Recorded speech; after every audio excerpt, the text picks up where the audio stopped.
Hello dear students, कैसे हैं बेटा आप लोग। बेटा आज हम लोग बात करेंगे magnetic effect of electric current के लेक्चर 3 के। इससे जो प्रीवियस लेक्चर था लेक्चर 2, उसमें हम लोगों ने सबसे पहले जो टॉपिक देखा था that is the Oersted experiment, जिसमें हम लोगों ने ये देखा था कि अगर किसी कंडक्टिंग वायर में करंट फ्लो होता है तो उसकी एक जो इलेक्ट्रिक फील्ड होती है वो as a magnetic field behave करती है। यानी कि हमने ये देखा था कि इलेक्ट्रिसिटी के थ्रू मैग्नेटिज्म वहाँ पर कि मैग्नेटिक फील्ड किस तरीके से बनती है, मैग्नेटिक फील्ड की डायरेक्शन क्या है। फिर उसके बाद हम लोगों ने राइट हैंड थंब रूल देखा था, मैक्सवेल्स का रूल देखा था। फिर एक सिंगल वायर में अगर इलेक्ट्रिसिटी फ्लो हो रही है तो उसके मैग्नेटिक फील्ड की डायरेक्शन क्या होगी। एक लूप वायर में अगर इलेक्ट्रिसिटी फ्लो हो रही है तो उसके मैग्नेटिक फील्ड की डायरेक्शन क्या होगी। साथ ही साथ हम लोगों ने मैग्नेटिक पोल्स को पता करने के लिए क्लॉक रूल देखा था कि अगर क्लॉकवाइज करंट फ्लो हो रहा है तो वो साउथ पोल की तरीके से बिहेव करेगा, अगर एंटी क्लॉकवाइज हो रहा है तो नॉर्थ पोल की तरीके से बिहेव करेगा। ओके, अब हम बात करते हैं बेटा magnetic field due to a current carrying cylindrical coil, then it means to say solenoid. अगर कोई सोलेनॉइड है तो उसमें किस तरीके से करंट फ्लो हो रहा है, अगर वो करंट फ्लो भी कर रहा है तो उसमें मैग्नेटिक फील्ड की डायरेक्शन क्या बन रही है और किस तरीके से बन रही है, इसको समझते हैं। अब आप इस फिगर को देखिएगा तो पहले आप डेफिनेशंस को देख लीजिए, स्टेटमेंट्स पढ़ लीजिए तो आपको ज्यादा समझ में आ जाएगा। कह रहा है if a conducting wire is wound in the form of cylindrical coil, यानी कि उसका सिलेंड्रिकल कॉइल टाइप में बना दिया, whose diameter is less comparison to its length, जिसका डायामीटर लेंथ से कंपैरिजनली क्या है, whose diameter is less in comparison to its length, the coil is called solenoid. It looks like a helical spring, तो basic spring type का structure बनता है।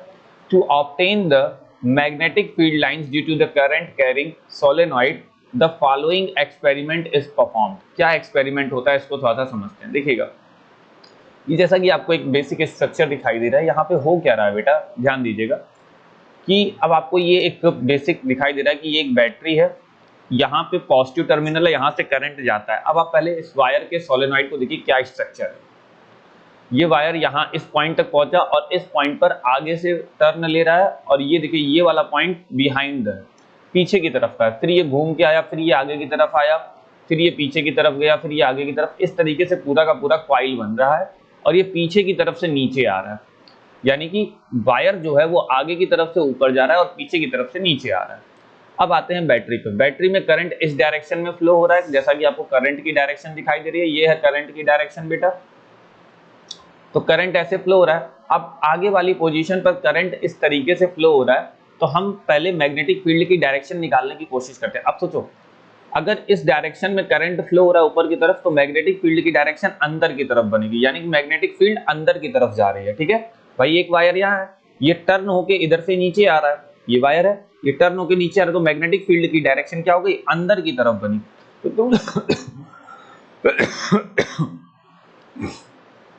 तो यहाँ पर आपको जैसा दिखाई दे रहा है कि मैग्नेटिक फील्ड की डायरेक्शन किधर है बेटा, अंदर की तरफ जाती हुई मैग्नेटिक फील्ड की डायरेक्शन आपको दिखाई दे रही है। अब इसके पीछे वाले वायर पे आते हैं एक बार। अब इसके पीछे साइड के वायर पे जाएंगे तो ये करंट किस तरफ नहीं जाएगी, नीचे की तरफ।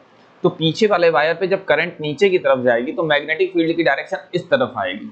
ठीक है, तो यानी कि ये नीचे की तरफ करंट आ रहा है, मैग्नेटिक फील्ड की डायरेक्शन इधर से बाहर निकलेगी और इधर से वापस आएगी। तो ये देखो ये बाहर जा रही है, इधर से मैग्नेटिक फील्ड की डायरेक्शन बाहर जाएगी और इधर से कहाँ आएगी बेटा, वापस आएगी। तो ये मैग्नेटिक फील्ड की डायरेक्शन, ऐसा ही हर एक लूप में होगा। फाइनली जब यहाँ से करंट नीचे आ रही है, पीछे से आ रही है, याद रखना भाई, देखो मैग्नेटिक फील्ड पीछे से आ रही है तो मैग्नेटिक फील्ड की डायरेक्शन ऐसे आई, तो यहाँ से मैग्नेटिक फील्ड की डायरेक्शन क्या हो गई बेटा, बाहर की तरफ हो गई। ठीक है, तो ये सारे के सारे जो मैग्नेटिक फील्ड की डायरेक्शन यहाँ आप देख रहे हैं वो कुछ इस तरीके से बनेगी। बनेगी कि नहीं बनेगी बेटा, कुछ इस तरीके से आपको मैग्नेटिक फील्ड की डायरेक्शन दिखाई देगी। ठीक है, कुछ इस तरीके से आपको मैग्नेटिक फील्ड की डायरेक्शन दिखाई देती है। तो ये आपका बेसिक मैग्नेटिक फील्ड की डायरेक्शन ये इस तरीके से हो जाता है। ठीक है, तो अगर ये पूरी की पूरी मैग्नेटिक फील्ड, यानी कि अब यहाँ पर ये जितने भी लूप्स हैं, लूप्स के बीच में से क्या हो रहा है, लूप्स के इन बीच में से, स्प्रिंग के इन बीचेस, ये जो गैप्स हैं, इन गैप्स में से मैग्नेटिक फील्ड बाहर नहीं आ रही है। ये मैग्नेटिक फील्ड एक लूप को कंप्लीट कर रही है, जैसे इसको बाहर आना हो रहा है इसको दूसरा लूप मिल जा रहा है। सो दैट्स वाई दूसरे लूप की इफेक्ट की वजह से वो आगे की तरफ जा रही है। अब डायरेक्शन और आगे की तरफ जा रहा है। जब डायरेक्शन इसका कंटिन्यूअस आगे की तरफ बढ़ता जा रहा है और फिर बाद में निकल रहा है, तो ये पूरा का पूरा सोलेनॉइड कहीं ना कहीं एक स्ट्रक्चर को देखिए तो ये एक तरीके से ये बार मैग्नेट के मैग्नेटिक फील्ड ऑफ लाइंस की तरीके से नहीं लग रहा है कि ये नॉर्थ पोल है और ये साउथ पोल है। तो ये इस तरीके की मैग्नेटिक फील्ड ऑफ लाइन को रिप्रेजेंट कर रहा है कि नहीं कर रहा है, यानी कि यहाँ पर जो सोलेनॉइड है एक तरीके से ये पूरा का पूरा बार मैग्नेट की तरीके से बिहेव कर रहा है, यानी कि मैग्नेटिक फील्ड ऑफ लाइन इस सोलेनॉइड के अंदर से जा रही है और बाहर से निकल रही है। तो इसमें जो डायरेक्शन है वो क्या है, तो अगर आप इस फेस पे खड़े होते हैं बेटा, याद रखिएगा, अगर आप इस फेस पे खड़े होते हैं तो करंट की डायरेक्शन देखिए, तो करंट इस तरीके से फ्लो का इधर से ऊपर जाएगा और पीछे से नीचे आएगा, तो ये क्लॉकवाइज डायरेक्शन हो गया। क्या हो गया बेटा, क्लॉकवाइज डायरेक्शन हो गया। अगर आप इस फेस पे खड़े होते हैं तो यहाँ पर करंट की डायरेक्शन क्लॉकवाइज डायरेक्शन होगी, तो ये कौन सा पोल हो जाएगा बेटा, साउथ पोल। ये कौन सा पोल हो गया, साउथ पोल। अगर आप इस फेस पे खड़े होते हैं तो आप देखेंगे करंट जो घूम के आ रहा है ये एंटी क्लॉकवाइज डायरेक्शन आपको दिखाई देगी, तो then this pole is behave like a north pole. So this pole is considered as the north and this pole is considered as the south pole। ठीक है, समझ में आया। तो ये तो अभी सोलेनॉइड था, लेकिन जब इसी सोलेनॉइड में हम एक सॉफ्ट आयरन बार डालते हैं जिसे हम आयरन कोर भी कहते हैं और फिर इलेक्ट्रिसिटी को प्रोड्यूस करते हैं, तब वो मैग्नेट की तरीके से बिहेव करता है, जिसे हम कहते हैं एक इलेक्ट्रोमैग्नेट। देखिएगा, बात करते हैं इलेक्ट्रोमैग्नेट की। इलेक्ट्रोमैग्नेट क्या होता है, ध्यान दीजिएगा, कह रहा है an electromagnet is a temporary strong magnet made by passing current in a coil wound around a piece of the soft iron। It is an artificial magnet। अब देखिए सीधे सीधे कह रहा है कि जो मैग्नेट होता है उसमें हम क्या करते हैं, एक सॉफ्ट आयरन बार लेते हैं और उसके ऊपर क्वाइलिंग करते हैं। ठीक है, अब क्वाइलिंग किसी कंडक्टर की होती है तो बेसिकली कॉपर क्वाइलिंग हम लोग ज्यादा करते हैं, और जब उसमें करंट कैरी होता है, उस कंडक्टिंग वायर में करंट फ्लो होता है, तो मैग्नेटिक फील्ड ऑफ डायरेक्शन कुछ ऊपर वाले, अभी ऊपर वाले फिगर में देखा था ना, इस तरीके से मैग्नेटिक फील्ड ऑफ डायरेक्शन बनेगी। तो इस बार जो डायरेक्शन बनेगी वो उस आयरन बार के सराउंडिंग बन जाएगी। तो अगर ये magnetic field of direction iron bar के सराउंडिंग बनती है तो ये नहीं कि ये आयरन बार अब मैग्नेट की तरीके से बिहेव करता है। तो आइए देखते हैं किस तरीके से बनती है डायरेक्शन, थोड़ा सा इसको समझ लेते हैं। अब देखिएगा, ये जो पीएस है एक मैग्नेट एक आयरन बार है। अब इसमें आपको पूरा दिखाई दे रहा है कि आई शेप्ड बेसिक, इसे हम आई शेप्ड इलेक्ट्रोमैग्नेट कहते हैं। तो करंट की डायरेक्शन आपको दिखाई दे रहा है कि ये पॉजिटिव टर्मिनल है, ये नेगेटिव टर्मिनल है, करंट इस तरीके से फ्लो हो रही है। ये करंट की डायरेक्शन। तो पहला करंट पीछे से आ रहा है बेटा, याद रखना, पीछे से आ रहा है और आगे की तरफ नीचे जा रहा है। तो अगर पीछे से करंट आ रहा है, याद रखना, पीछे से करंट आ रहा है, तो ये मैग्नेटिक फील्ड की डायरेक्शन ये बनी, तो डायरेक्शन इस साइड से अंदर की तरफ जा रही है। मैग्नेटिक फील्ड की डायरेक्शन इस साइड से अंदर की तरफ जा रही है। और अगर मैं इस पॉइंट पे बात करूं तो इस पॉइंट पे करंट नीचे आ रहा है, तो ये अंदर से बाहर की तरफ मैग्नेटिक फील्ड की डायरेक्शन आ रही है। तो ये कुछ हमारी बनी मैग्नेटिक फील्ड की डायरेक्शन बेटा। ठीक है, ऐसे ही यहां जो बनेगी वो इस तरीके से चली जाएगी। तो ये हमारी सब क्या बन गई बेटा, मैग्नेटिक फील्ड की डायरेक्शंस बन रही हैं। ठीक है, और यहां से मैग्नेटिक फील्ड ऐसे अंदर आती हुई दिखाई देगी। समझ गए। तो ये हमारा इस तरीके से क्या बन जाएगा, डायरेक्शंस बन जाती हैं।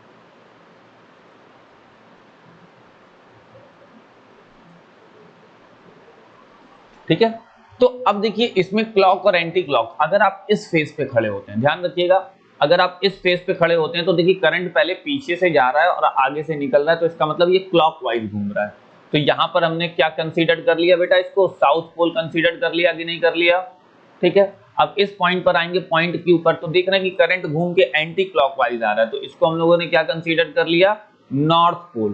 क्या कंसीडर कर लिया बेटा, नॉर्थ पोल। तो इसका मतलब ये इस टाइम ये जो बार मैग्नेट है अब उसमें मैग्नेटिक फील्ड बन गई, तो ये bar magnet as a magnet की तरीके से iron bar as a magnet bar की तरीके से यूज करेगा, जिसे हम बार मैग्नेट कहते हैं, और उसका ये साउथ पोल जनरेट हो जाएगा और ये नॉर्थ पोल जनरेट हो जाएगा। लेकिन याद रखिएगा कि ये मैग्नेट तभी तक रहेगा जब तक कि ये करंट फ्लो होगा। जहां करंट फ्लो होना खत्म, मैग्नेटिक फील्ड खत्म, मैग्नेटिक फील्ड खत्म, तो इसका मैग्नेटिक कैरेक्टर खत्म। ओके, आगे देखते हैं बेटा। ये तो आई शेप्ड मैग्नेट की बात हो गई।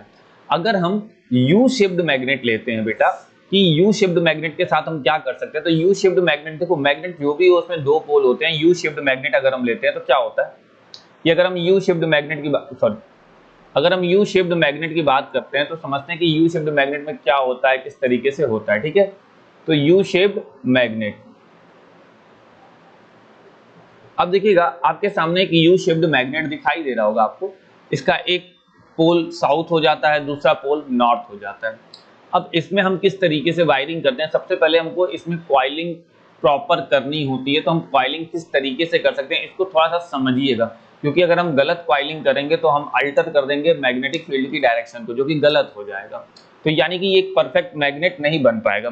तो पहले हमको क्या चाहिए, यू शेप्ड एक आयरन बार चाहिए, एक यू शेप्ड आयरन चाहिए। तो यू शेप्ड आयरन को या हॉर्सशू आयरन को हम लोग हॉर्सशू मैग्नेट में कन्वर्ट करना है। तो इसके लिए कॉइलिंग आपकी मस्ट है और डायरेक्शन ऑफ कॉइलिंग बहुत जरूरी है। तो देखिएगा यहाँ पर बैटरी है, ठीक है, और यहाँ पर बैटरीज के लिए देखिएगा क्या है, ये पॉजिटिव टर्मिनल है, ये निगेटिव टर्मिनल है। करंट इस तरीके से फ्लो हो रहा है, that is the direction of current जो कि आपको दिखाई दे रहा है। अब यहाँ देखिए साउथ पोल पहले, नॉर्थ पोल पहले, ये कहाँ से आ रहा है ये अलग मैटर है, अभी नहीं आया है, हम बाद में अभी समझेंगे ये साउथ क्यों हुआ, ये नॉर्थ क्यों हुआ। अब देखिए डायरेक्शन क्या है, इसके ऊपर से गया, फिर पीछे से गया, फिर ऊपर से गया, फिर पीछे से गया, फिर ऊपर से पीछे से, ऊपर से पीछे से, ऊपर से। अब फाइनली ये ऊपर से आ रहा है और दूसरे साइड में जा रहा है। तो ऐसा नहीं है कि इसको ऊपर से ले जाके फिर नीचे से ले जा रहा है, नहीं, इस बार हमने क्या किया, इसको पीछे से, यानी कि उसकी डायरेक्शन को अल्टर कर दिया। ये बेटा यहीं पर सबसे मेजर चीज होती है। अगर आप कभी ऐसा काम कर भी रहे हैं तो हम लोग ज्यादातर उस एक्सपेरिमेंट में फेल क्यों होते हैं, क्योंकि हम सही से कॉइलिंग की डायरेक्शन, जब हम एक मतलब यू शेप में दो डायरेक्शन के लिए इस पॉइंट से जब हम इस पॉइंट पर जाते हैं तो हम सीधा ही ले जाते हैं मैक्सिमम लोग, तो वहां गलत हो जाता है। तो आपको यहाँ से ऊपर लेना है और दूसरे पोल पर नीचे से आना है, फिर आप इसकी डायरेक्शन को घुमा रहे हैं, घुमा रहे हैं, घुमा रहे हैं, घुमा रहे हैं, घुमा रहे हैं, ठीक है, और ये करंट आ गई नीचे, सर्किट हो गया कंप्लीट। अब देखिए कि जब आप इस पॉइंट पर करंट जा रहा है, तो मान लीजिए अगर करंट ऐसे जा रहा है तो मैग्नेटिक फील्ड की डायरेक्शन ऐसे बन रही है, यानी कि यहाँ पर जो मैग्नेटिक फील्ड बन रहा है बेटा वो अंदर की तरफ इस तरीके से जा रहा है, ठीक है, ये मैग्नेटिक फील्ड इस तरीके से अंदर की तरफ जा रही है, ठीक है। लेकिन अभी क्या हुआ, यहाँ पर करंट की डायरेक्शन पीछे से है, पीछे से है, ध्यान रखिएगा, पीछे से ऐसे आ रही है, ठीक है। तो ये नीचे की तरफ आ रहा है मैग्नेटिक फील्ड। अगर करंट ऐसे आ रही है, अब आप इस पॉइंट को देखिएगा, यहाँ पर करंट क्या हो रहा है, इस तरीके से आ रही है, तो मैग्नेटिक फील्ड की डायरेक्शन ऐसे आ रही है। तो यानी कि ये मैग्नेटिक फील्ड की डायरेक्शन नीचे की तरफ आती हुई दिखाई दे रही है। तो मैग्नेट के अंदर जब मैग्नेटिक फील्ड की डायरेक्शन हमें मिल जाती है तो हमें पता चल जाता है कि कौन सा पोल है।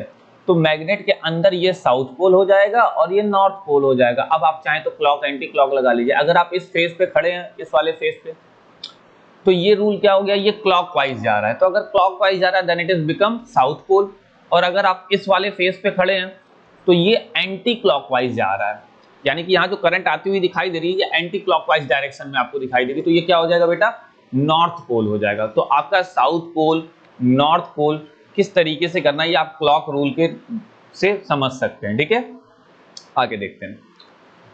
अब बेटा यहाँ पे बात कर रहा है कि comparison if an electromagnet with a permanent magnet. बेटा अगर हम इलेक्ट्रोमैग्नेट और परमानेंट मैग्नेट की बात करते हैं तो दो चीजें याद रखिएगा। जो परमानेंट मैग्नेट होता है ये हमारे नॉर्मल एटमॉस्फेयर में मिल जाता है, लेकिन जो परमानेंट मैग्नेट होता है उसकी कुछ प्रॉपर्टीज ये होती है कि वो बहुत ज्यादा स्ट्रांग नहीं होता।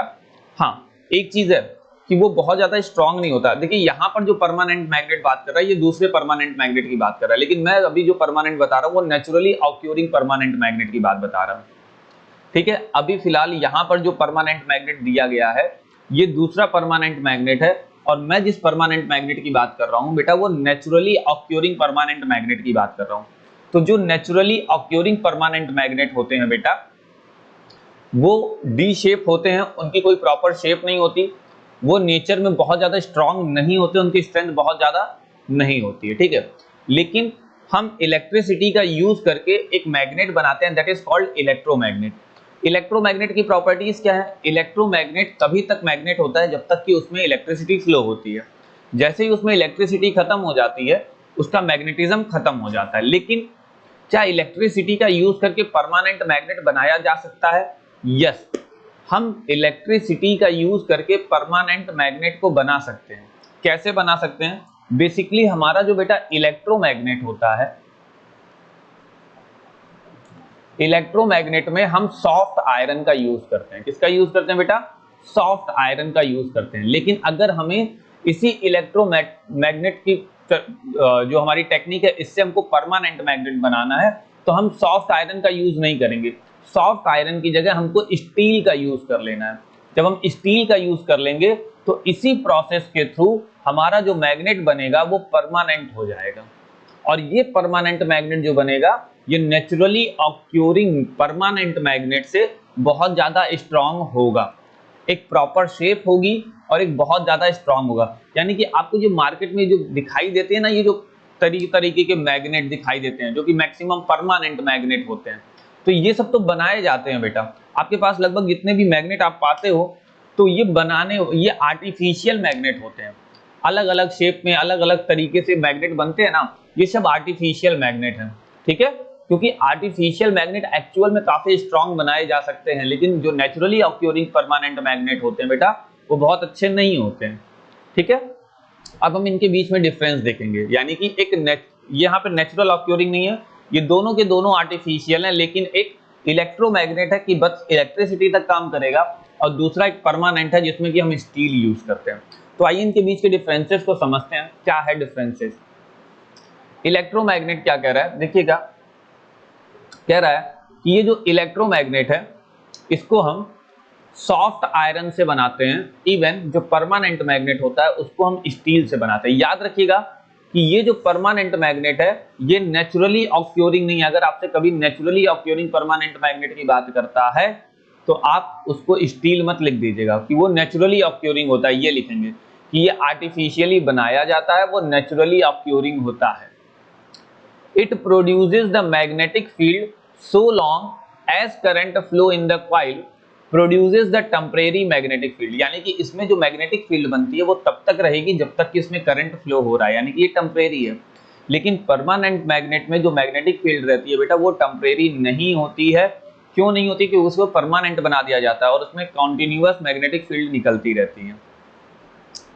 The magnetic field strength can be change. जो मैग्नेटिक फील्ड की स्ट्रेंथ होती है, इसको चेंज कर सकते हैं। कैसे चेंज कर सकते हैं? स्ट्रेंथ की बात कर रहा है बेटा ना, तो स्ट्रेंथ को नंबर ऑफ कॉइल से, अमाउंट ऑफ करंट से इंक्रीज करके हम स्ट्रेंथ को चेंज कर देंगे। लेकिन जब हम परमानेंट मैग्नेट की बात करेंगे तो इसके स्ट्रेंथ को चेंज करना पॉसिबल नहीं है, क्योंकि एक बार परमानेंट मैग्नेट बन गया तो बार बार आप उसके स्ट्रेंथ को चेंज नहीं कर सकते हो। ठीक है, अगला point, the magnetic field of an electromagnet can be very strong. Electromagnet की जो मैग्नेटिक फील्ड होती है वो बहुत स्ट्रॉन्ग होती है, क्योंकि वो करंट पे, उसकी स्ट्रेंथ पे डिपेंड करता है सब कुछ। लेकिन हम परमानेंट मैग्नेट में ऐसा नहीं करते हैं, यानी कि ये बहुत ज्यादा स्ट्रॉन्ग नहीं होती और टाइम टू टाइम ये ज्यादा डीके भी होती जाती है। बहुत स्लो प्रोसेस है इसका कि इसका मैग्नेटिज्म खत्म हो, लेकिन टाइम टू टाइम होता है जिसे हम डीमैग्नेटाइज कहते हैं, डीमैग्नेटाइज होता है। The polarity of electromagnet can be reverse. भाई करंट की डायरेक्शन उल्टी कर दो, पोलैरिटी उल्टी हो गई। लेकिन एक परमानेंट मैग्नेट के पोल्स को आप अल्टर नहीं कर सकते हो, रिवर्स नहीं कर सकते, क्योंकि वो फिक्स हो चुका है। So the polarity of an permanent magnet can not be reversed. ठीक है, it can easily be demagnetized by the switching off the current. Electromagnet के को उसका मैग्नेटिज्म या उसका डीमैग्नेटाइज बहुत आसानी से किया जा सकता है। कैसे? बस स्विच ऑफ कर दो, करंट को बंद करो, वो डीमैग्नेटाइज। लेकिन एक परमानेंट मैग्नेट को भी डीमैग्नेटाइज किया जा सकता है, लेकिन इजीली नहीं। उसके लिए कई सारे प्रोसेस होते हैं, जैसे बीटिंग का प्रोसेस, हीटिंग का प्रोसेस, ये सब प्रोसेस से हम डीमैग्नेटाइज करते हैं, जो कि टाइम टेकिंग प्रोसेस है। ठीक है, अब हम आगे बात करते हैं बेटा advantages of an electromagnet over a permanent magnet. अगर हम बात करते हैं बेटा एक परमानेंट मैग्नेट और एक इलेक्ट्रोमैग्नेट की, तो इलेक्ट्रोमैग्नेट के ऐसे क्या क्या फायदे हैं जो कि हमें परमानेंट मैग्नेट से नहीं मिलते। तो हालांकि हमने अभी तो डिस्टिंक्शन उनके बीच में देखे कि उनके बीच में क्या क्या डिफरेंसेस है, उनकी बात की। तो इन्हीं डिफरेंसेस में आपको कहीं ना कहीं कुछ पॉइंट्स मिले होंगे जहां पर कहीं ना कहीं इलेक्ट्रोमैग्नेट ज्यादा बेटर परफॉर्म करता है comparison to the permanent magnet. तो हम बात कर लेते हैं बेटा इलेक्ट्रोमैग्नेट की। इलेक्ट्रोमैग्नेट ऑब्वियस सी बात है कि electromagnet with the help of electricity होता है, कि जब तक भी किसी आयरन कोर में इलेक्ट्रिसिटी फ्लो हो रही है, वो iron just behave like a magnet, but हम उसकी स्ट्रेंथ को भी इंक्रीज या डिक्रीज कर सकते हैं हमारा पूरा कंट्रोल होता है उस मैग्नेट पे। हम उस मैग्नेट को जितना चाहें स्ट्रॉन्ग बना सकते हैं, उस मैग्नेट को जितना चाहें वीक बना सकते हैं। हमें सबसे बड़ा बेनिफिट उसकी स्ट्रेंथ को लेकर यही मिलता है कि उसकी स्ट्रेंथ हमारे कंट्रोल में होती है, यानी कि हम उस मैग्नेट को जिस तरीके से चाहें वैसे यूज कर सकते हैं। लेकिन एक परमानेंट मैग्नेट के साथ सबसे बड़ा लॉस पॉइंट ये होता है कि उसकी स्ट्रेंथ फिक्स हो चुकी है, उसके पोल्स फिक्स हो चुके हैं, उसे डीमैग्नेटाइज करना इतना आसान नहीं होता है। तो उनका यूज एक ऐसी जगह हम कर पाते हैं, एक लिमिटेड फील्ड में हम उनका यूज कर पाते हैं केवल, ठीक है, कि हाँ चलो जहां जरूरत है बस वहां डाल दिया, फिर उसके बाद उसको चेंज करने की जरूरत नहीं पड़ी है, दैट इन सब जगहों पर। लेकिन जो इलेक्ट्रोमैग्नेट होता है बेटा, उनका यूज हम ब्रॉड लेवल पे करते हैं और बहुत ज्यादा करते हैं। क्यों? क्योंकि हमें ऐसी जरूरत पड़ती है। जैसे देखिएगा कुछ एडवांटेजेस क्या है। एडवांटेजेस में सबसे पहला पॉइंट क्या है, and electromagnet can produce a strong magnetic field. बहुत ज्यादा स्ट्रॉन्ग मैग्नेटिक फील्ड हम बना सकते हैं, कोई दिक्कत नहीं। दूसरा, the strength of the magnetic field of electromagnet can easily B change by the changing the current. हम करंट चेंज कर सकते हैं, यानी कि करंट के अमाउंट को बढ़ा दें या नंबर ऑफ कॉइल को बढ़ा दें, तो जिससे हमारा क्या हो जाएगा बेटा, हमारा जो मैग्नेटिक फील्ड होगा यानी कि मैग्नेटिक स्ट्रेंथ जो होगी वो इंक्रीज हो जाएगी। The polarity of the electromagnet can be reverse. Electromagnet की पोलैरिटी को हम रिवर्स कर सकते हैं अपने यूज के अकॉर्डिंग, ठीक है। अच्छा, आपने एक बेसिक देखा होगा, कुछ और आगे यूज बताते हैं इलेक्ट्रोमैग्नेट का। तो अभी आगे यूज में आपने देखा होगा कि मैक्सिमम जो मैग्नेट आप अपने पूरे लाइफ में देखते हैं, जो आप जिससे आप जो किसी इक्विपमेंट वगैरह में लगते हैं, तो मैक्सिमम तो ज्यादातर क्या होते हैं, इलेक्ट्रोमैग्नेट होते हैं। फिर कुछ किसी किसी जगह पर हम परमानेंट मैग्नेट का यूज करते हैं। तो उसमें से कई सारे यूजेस अभी आपको समझ में आएंगे जब आप यूज देखेंगे। यूज ऑफ इलेक्ट्रोमैग्नेट, देखिएगा इलेक्ट्रोमैग्नेट का बहुत ब्रॉड यूज होता है। कहाँ कहाँ होता है? पहला, for lifting the transporting heavy iron scrap. अब सीधे सीधे समझिए, एक जंक यार्ड होती है। क्या होती है? Junk yard. Basically junk yard एक ऐसा वर्ड है जिससे कुछ लोग जानते भी होंगे। जंक यार्ड क्या होता है? जहां कूड़ा कबाड़ा कचरा जिस जगह पे पर्टिकुलर रखा जाता है उसे जंक यार्ड बोलते हैं। तो बेसिकली जंक यार्ड में बहुत सारे स्क्रैप होते हैं, ठीक है। तो कुछ junk yard particularly metal scrap के लिए होती है, कुछ किसी चीज के लिए होती है, कुछ किसी चीज के लिए होती है, कुछ कॉमन होती है जहां हर चीज मिलती है। तो हमको जंक यार्ड में से मैग्नेटिक सबस्टेंस को अगर फाइंड आउट करना है, यानी कि आयरन को निकालना है, स्टील को निकालना है, कोबाल्ट निकालना है, कुछ आयरन मैग्नेटिक सबस्टेंस को हमको वहां से फाइंड आउट करना है, तो हम क्या करते हैं, एक हैवी इलेक्ट्रोमैग्नेट का यूज करते हैं। भाई कूड़े के ढेर में कहाँ छोटे छोटे, अगर आपको मान लीजिए लोहे के टुकड़े हैं, आयरन पीसेज हैं, तो आप कितने पीसेज वहां से काउंट करके निकाल पाएंगे? नहीं निकाल पाएंगे, पॉसिबल नहीं है। हम एक इलेक्ट्रोमैग्नेट यूज करते हैं।